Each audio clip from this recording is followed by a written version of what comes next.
The selection of seeds for your hydroponic system can be daunting. The quality of the seed stock, as well as the way they are stored, determines the outcome of your crop. There are various types of seeds from which to choose, and the understanding of the characteristics will help you in that decision. Most seeds have evolved over tens of thousands of years, adjusting to their local climate as well as other climates through adaptation. Think survival of the fittest. When growing hydroponically, the familiar climate to each seed must be taken into consideration.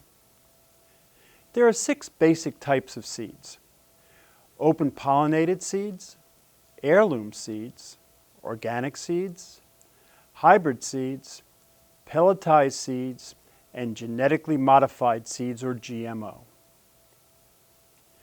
Open pollinated seeds come from plants that have been pollinated naturally without human intervention. Pollination is spontaneous by insects, the wind, and even self-pollination. These seeds are purebreds, meaning that they grow similar to their parent plant from which they came. Seeds produced from open pollinated seeds can be saved, preserved, and planted in the next growth cycle. Open pollinated seeds are usually labeled OP on the package. Heirloom seeds are open pollinated seeds which have been naturally pollinated and have been kept for 3 generations, whose seeds have been selected from the healthiest plants with the most desirable qualities such as taste, yield, specific coloration, and physical characteristics.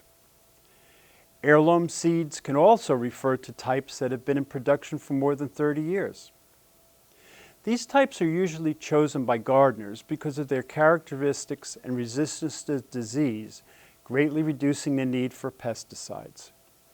Heirloom seeds are not typically labeled on the package. Some producers will label their product heirloom, others will simply label with OP. It is best to research manufacturers to ensure you receive the seeds you would like to grow. Organic seeds are produced following all of the USDA National Organic Program rules. The package will have organic or certified organic on the package. Organic seeds are procured from plants which were grown on the ground that has not been exposed to chemical fertilizers or pesticides for 3 years. In addition, no genetic engineering was utilized nor sewage sludge used as fertilizer. Hybrid seeds, usually referred to as F1, are the first generation of a hybrid seed that was pollinated by crossing 2 plant varieties. Hybrid seeds are specifically crossbred by hand to produce offspring seeds that have characteristics from both parent plants. Although hybrid seeds occur in nature, the result of bees pollinating 2 different plants, most hybrid seeds are purposely cross-pollinated so the seeds inherit the finest traits from both parents, such as yield and disease resistance. Hybrid seeds are absolutely safe and can be organic as long as the parent plants were raised in accordance with the USDA organic standards and practices. However, hybrid seeds do not store well and must be purchased every growing season. This is important in hydroponics, as the success of each plant space has an effect on the economics of the system. Pelletized seeds are usually hybrid or organic seeds coated with an inert substance such as starch or clay. Pelletized seeds are used for plants which have tiny seeds and are very hard to handle, such as lettuce, bok choy, carrots, kale, and a few others.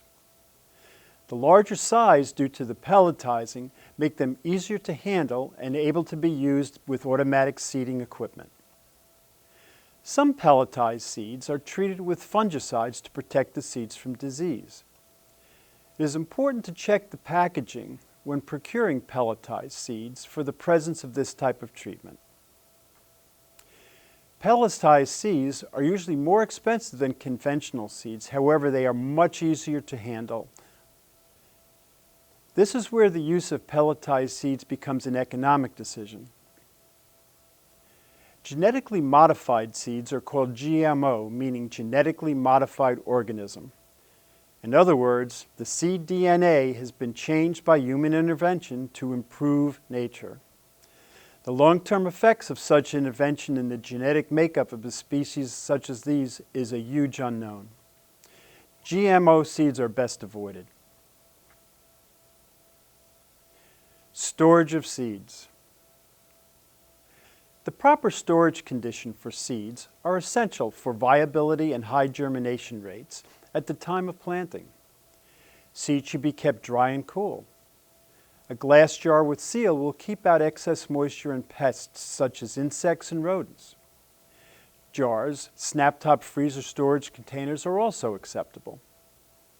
The ideal storage temperature for seeds is between 36 and 40 degrees Fahrenheit, which is typical of the temperature in the chill section of a refrigerator. In addition, the humidity inside the sealed container should not exceed 40%. Place your seeds in a sealed envelope prior to placing in the glass jar. Some suppliers provide proper labeling information on their shipping envelopes, such as producer name and address, producer seed ID and number, seed name and identification, such as hybrid, lot number, germination percentage, and test date. In addition, germination temperature and growing conditions are also added. It is important that the humidity inside the container be less than 40%. When initially storing the seeds, check the humidity. If the humidity is in excess of 40%, place in a small envelope of silica gel in with the seeds. Check the humidity inside the container after 2 weeks. If it is still in excess of 40%, reseal and check again in 2 weeks. When the humidity reaches 40%, remove the silica gel, reseal the sealed container, and discard the silica gel. Seed viability largely depends on how the seed was initially stored. Under ideal storage conditions, some seed varieties can remain viable up to 5 years. This table is illustrative of seed viability.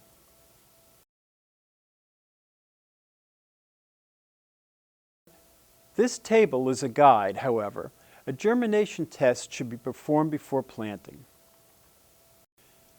To test the viability of stored seeds, use the following procedure. First, count out randomly picked seeds. 20 to 50 seeds is good, 100 seeds is best. Spread the seeds on several layers of pre-moistened paper towel and roll them up so that they stay separate. Place the roll in a plastic bag and keep it at constant temperatures such as recommended by the producer. 70 to 80 degrees Fahrenheit is the usual range. Check the seeds after 3 days and every day for a week. At the end of the week, count the seeds that have germinated. Germination is indicated when a root protrudes through the seed coat. Divide the number of seeds germinated by the total number of seeds tested to determine the germination percentage. If the percentage is close to the producer's test results, your seeds are viable.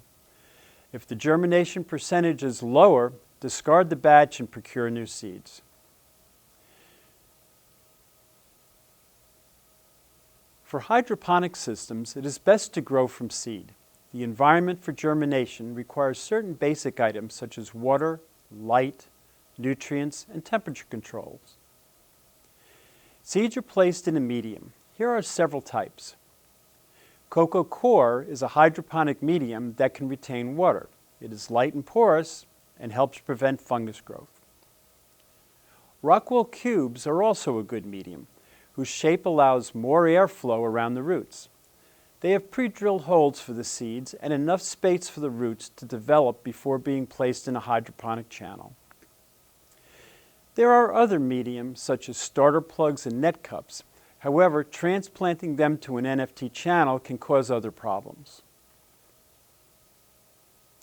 Regardless of which germination medium is selected, it is important that the root temperature is correct for the seed being germinated. An electric heat mat placed under the germination tray with an accurate thermostat is a must.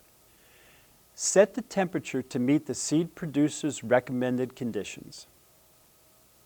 Another consideration is humidity. A dome can be effective in combination with a heat mat. However, of course, in late spring and summer, cooling may be required, as well as a dense shade cloth and circulating fans. The quality and condition of the water is of great importance.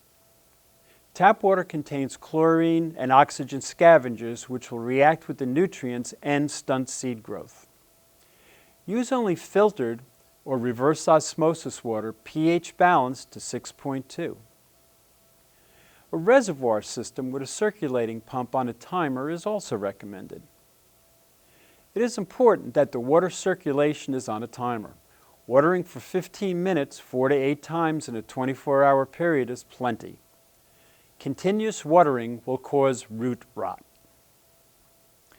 Nutrients can be added to the germination reservoir when the first leaves show. However, in a large multi-tray system, it is advisable to maintain a minimum amount of nutrients in the reservoir as well as a germination plan that will include crop sequencing.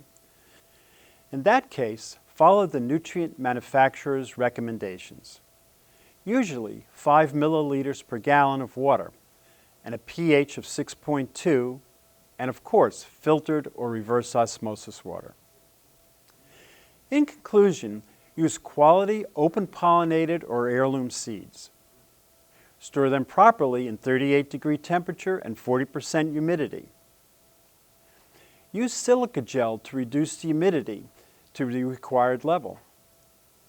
Perform a germination test if storing the seeds over a year. When germinating, use filtered pH-balanced water and a minimum nutrient mix, 5 milliliters per gallon.